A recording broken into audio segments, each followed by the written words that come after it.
2020 டெல்லி கலவர வழக்கில் கைதானவர்களில் Umar Khalid மற்றும் ஷர்ஜில் இமாம் ஆகியோருக்கு மட்டும் ஜாமீன் மறுக்கப்பட்டதற்கு உச்சநீதிமன்றம் கூறிய காரணத்தை பார்க்கலாம்.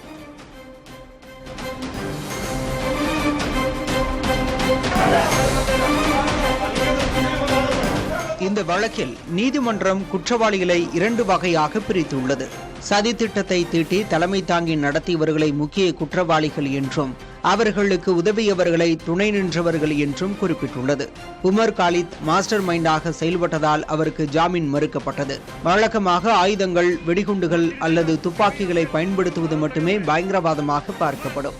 ஆனால் உப்பா சட்டத்தில் உள்ள வேறு எந்த வகையிலாவது என்ற சொற்றொடரை நீதிமன்றம் சுட்டிக்காட்டி வெறும் ஆயுதங்களை வைத்து மட்டும் பயங்கரவாதத்தை தீர்மானிக்க முடியாது, நாட்டின் இறையாண்மை மற்றும் ஒருமைப்பாட்டிற்கு ஊறு விளைவிக்கும் நோக்கம் மற்றும் திட்டம் இருந்தாலே அது பயங்கரவாத செயல்தான் என்று கூறியுள்ளது.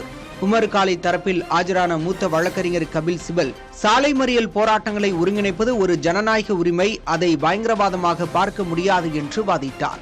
இருப்பினும் இந்த சாலை மறியல் என்பது தற்செயலானது அல்ல என்றும், டெல்லியை முடக்கி அதன் மூலம் கலவரத்தை தூண்டும் உள்நோக்கத்துடன் செய்யப்பட்ட சதி என்றும் காவல்துறை தரப்பு வாதிட்டது. இந்த வாதத்தை நீதிமன்றம் ஏற்றுக்கொண்டது.